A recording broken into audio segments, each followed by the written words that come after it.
Hello viewers, welcome to my channel. आज हम rich dad poor dad का second chapter का 4 पार्ट पढ़ने जा रहे हैं। अमीर बनने से समस्या नहीं सुलझेगी, मैंने आश्चर्य से पूछा।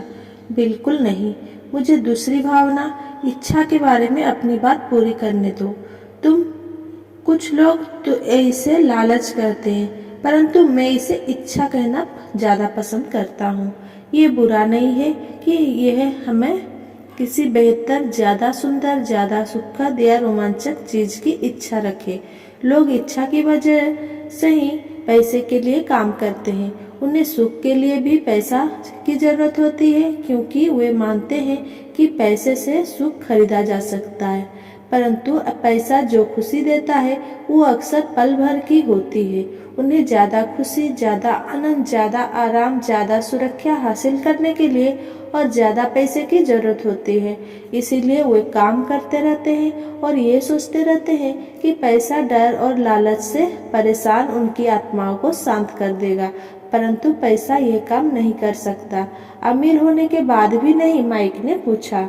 हाँ, अमीर होने के बाद भी नहीं, अमीर डैडी ने कहा।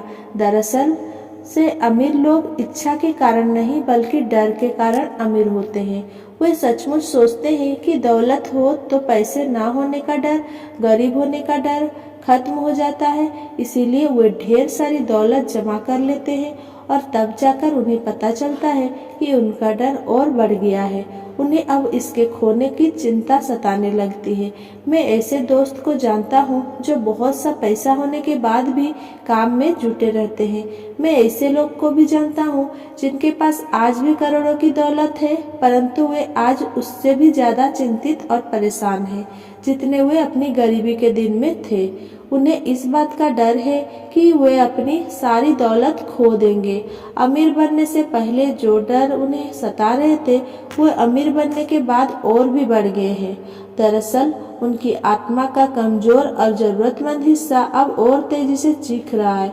वो अपने आलीशान बंगलों, शानदार कारों और उस ऐशो आराम की जिंदगी को नहीं खोना चाहते जो पैसे से खरीदी गई है। वे इसी चिंता में घुलते रहते हैं कि अगर वे कंगाल हो गए तो उनके दोस्त क्या कहेंगे।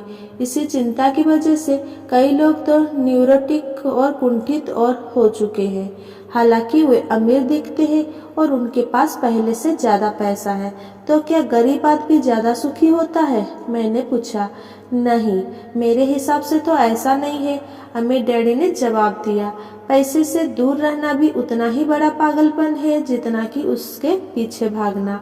उसी समय कस्बे का एक पागल हमारी मेज के पास से गुजरा और कूड़ेदान के पास रुककर उसमें कुछ ढूंढने लगा, जैसे उसे किसी ने समझा कर भेजा हो। चर्चा के इस मोड़ पर हम तीनों उसकी हरकतों को दिलचस्पी के साथ देख रहे थे, जबकि इससे पहले हमने उसे नजरअंदाज कर दिया होता। अमीर डैडी ने अपने पर्स में से एक डॉलर निकाला और उस पागल बूढ़े को पास आने का इशारा किया। पैसा दिखते ही वो तत्काल चला आया। उसने पैसे के लिए और अमीर डैडी को ढेर सी दुआएं पैसे ले ली और उनसे और ढेर सारी दुआएं दी और अपनी अच्छी किस्मत पर खुश होकर वो जल्दी से चला गया। इसमें और मेरे ज्यादातर कर्मचारियों में बहुत अंतर नहीं है, अमीर डैडी ने कहा। मैं ऐसा बहुत से लोगों से मिला हूँ जो कहते हैं और मुझे पैसा में कोई रुचि नहीं है, फिर भी वे हर रोज 8 घंटे की नौकरी पर जाते हैं। ये तो सच्चाई को नकारते हैं। अगर उन्हें पैसा में रुचि नहीं है तो वे नौकरी पर क्यों जाते हैं? इस तरह का चिंतन पागलपन का चिंतन होता है। उस कंजूसी भरे चिंतन से भी ज्यादा पागलपन का, जिसमें कोई आदमी पैसे पर कुंडली मारकर बैठ जाता है। जब मैं वहाँ अपने अमीर डैडी की बात सुन रहा था, तब मेरे दिमाग में यह ख्याल आ रहा था कि मेरे गरीब डैडी 1000 बार ये कह चुके थे, पैसे में कोई रुचि नहीं है। वे ऐसा अक्सर कहा करते थे। वे खुद की असली मुझे भावनाओं की छुपाने के लिए हमेशा ये भी कहा करते थे मैं इसीलिए काम करता हूँ क्योंकि मुझे अपना काम बहुत पसंद है। तो हमें क्या करना चाहिए? मैंने पूछा। यही कि हम पैसे के लिए काम नहीं करें जब तक कि हमारे मन से डर और लालच की भावनाएं पूरी तरह से ना निकल जाए। नहीं, उसमें तो बहुत समय बर्बाद हो जाएगा, अमित डैडी ने कहा। भावनाओं के कारण ही तो हम इंसान हैं, इन्हीं के कारण हमारी हस्ती है। भावना शब्द का मतलब है चलायमान ऊर्जा। अपनी भावनाओं के बारे में ईमानदार रहो और अपने दिमाग और भावनाओं का इस्तेमाल अपने समर्थन में करो, ना कि अपने विरोध में। आहा, माइक ने कहा। अगर तुम्हें मेरी बात समझ में नहीं आई हो तो इस बारे में चिंता मत करो। आगे आने वाले सालों में तुम्हें इसका मतलब समझ में आएगा। अपनी भावनाओं पर प्रतिक्रिया करने के बजाय उनका विश्लेषण करने की कोशिश करो। ज़्यादातर लोग यह नहीं जानते कि वे अपने दिमाग से सोचने के बजाय अपने दिल की भावनाओं से सोचते हैं। आपकी भावनाएं तो आपकी रहेगी ही, परंतु आपको अपने दिमाग से सोचना भी आना चाहिए, क्योंकि दिमाग को सोचने के लिए ही बनाया गया है। क्या आप मुझे इसका कोई उदाहरण दे सकते हैं? मैंने पूछा। क्यों नहीं, अम्मी डैडी ने जवाब दिया। जब कोई आदमी कहता है मुझे नौकरी खोजने की जरूरत है, तो इस बात की बहुत संभावना है कि उसकी भावनाएं फैसला कर रही है। इस विचार का असली कारण है पैसा ना होने का डर। परंतु अपनी जिंदगी चलाने के लिए लोगों को पैसे की जरूरत तो पड़ती ही है। मैंने कहा, बिल्कुल पड़ती है, अमित डैडी ने मुस्कुरा के कहा। मैं सिर्फ ये कह रहा हूँ कि उनके डर के कारण उनके मन में यह विचार आता है। मैं समझ नहीं पाया, माइक ने कहा।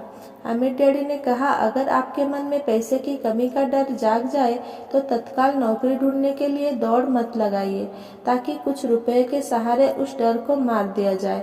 इसके बजाय आप खुद से ये सवाल पूछिए, क्या लंबे समय में इस डर का सबसे बढ़िया इलाज नौकरी है? मेरे ख्याल से इसका जवाब नहीं होता है।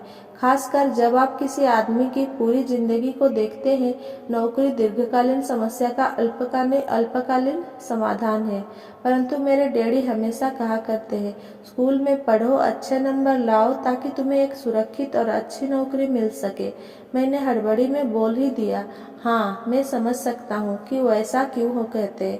अमित डैडी ने मुस्कुराकर कहा, ज्यादातर लोग ऐसे ही सलाह देते हैं और ज्यादातर लोगों के लिए यह एक अच्छा विचार होता है, परंतु लोगों की इस सलाह के पीछे भी डर छुपा होता है।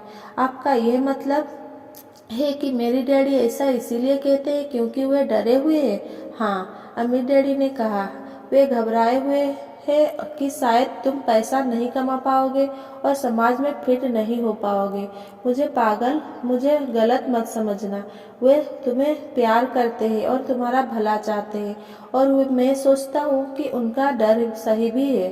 शिक्षा और नौकरी महत्वपूर्ण है, परंतु इससे डर का इलाज नहीं होगा। वही डर जो उन्हें सुबह उठकर कुछ रुपए कमाने के लिए प्रेरित करता है, उसी डर के कारण वे तुम्हारे स्कूल जाने पर इतना जोर देते हैं। तो आपकी सलाह क्या है? मैंने पूछा। मैं चाहता हूँ कि तुम्हें पैसा की ताकत पर काबू पाना सिखाऊं। पैसे का डर तुम्हारे दिमाग से निकल जाना चाहिए, और ये स्कूल में नहीं सिखाया जाता। अगर तुम इसे नहीं सीखोगे तो तुम पैसे के गुलाम बन जाओगे।